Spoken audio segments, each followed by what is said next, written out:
حضرت ابراہیم علیہ السلام کی عادت تھی کہ مہمان کے بغیر کھانا نہیں کھاتے تھے، اور جو کھانا مہمان کے ساتھ کھایا جائے اس کا حساب بھی نہیں ہوگا۔ ساری زندگی یہ ان کا معمول رہا ہے۔ ایک دن بھوک لگی، گھر والوں کو کھانا پکانے کا کہا اور خود مہمان ڈھونڈنے نکلے۔ ایک شخص کو جو کہ بوڑھا تھا لے آئے، دسترخوان پہ بٹھایا، کھانا جب لگ گیا تو اس کو کہا اللہ کا نام لے کے شروع کرو۔ اس نے کہا میں تو اللہ کو نہیں مانتا۔ آپ نے فرمایا کہ میں تیرے سے کوئی ربط، رشتہ اور تعلق نہیں رکھتا، اللہ ہی کے نام پہ تجھے کھلا رہا ہوں، تو میرے رب کا نام تجھے کم از کم لینا چاہیے۔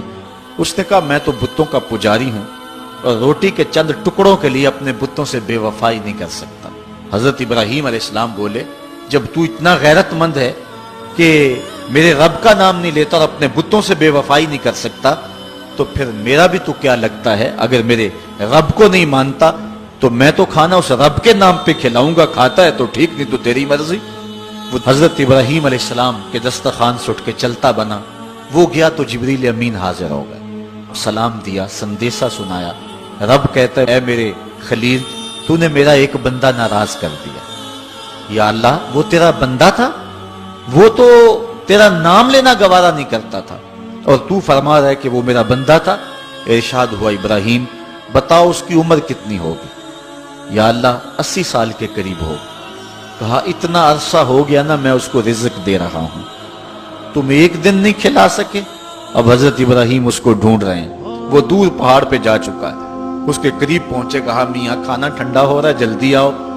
اس نے کہا ایک شرط ہے، تمہارے رب کا نام نہیں لوں گا۔ کہا نہ لینا آؤ۔ تو کہنے لگا لہجے میں اتنا گداز، اتنی نرمی کیسے آ گئی؟ تم تو کہتے تھے رب کے نام کے علاوہ کھلاؤں گا نہیں۔ کہا کہ اسی رب کا ہی تو پیغام آیا ہے کہ میں بھی اس کو دے رہا ہوں۔ اس نے کہا اگر تیرا رب اتنا اچھا ہے تو کھانا بعد میں کھائیں گے، پہلے اس کا غلام بنا لے مجھ کو۔ تو وہ رب ہے سب کا، ہمارا حق ہے کہ ہم اس کی پوجا کریں۔ تو اللہ تعالیٰ جل شانہ نے ارشاد فرمایا یا ایھا الناس اعبدوا ربکم، اپنے رب کی عبادت کرو۔ ایک تو وہ تمہارا رب ہے، اور پھر الذی خلقکم، اس نے تمہیں پیدا بھی کیا ہے۔ توجہ چاہوں گا، کتنی شان ہے کہ اس نے تخلیق بھی کیا اور پھر اس نے تمہاری تربیت بھی کی۔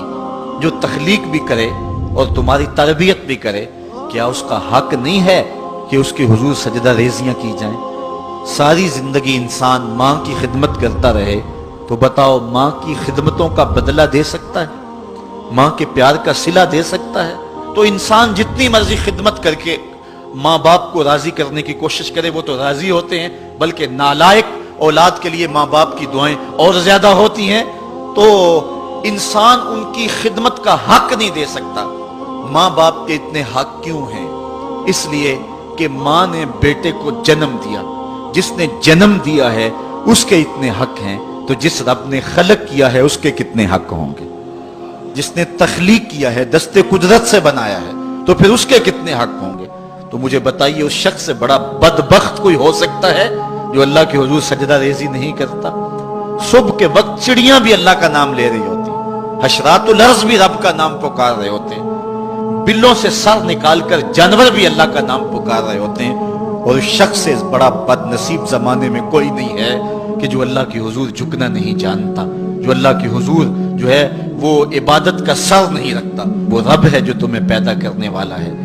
ماں کے رحم کے اندر کون نقش و ونگار دینے والا ہے؟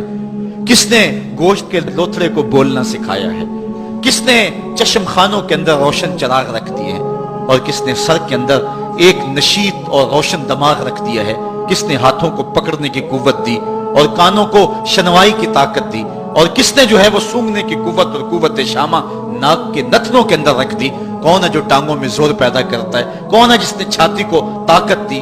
کون ہے جس نے انسانیت کو احسن تقویم بنایا؟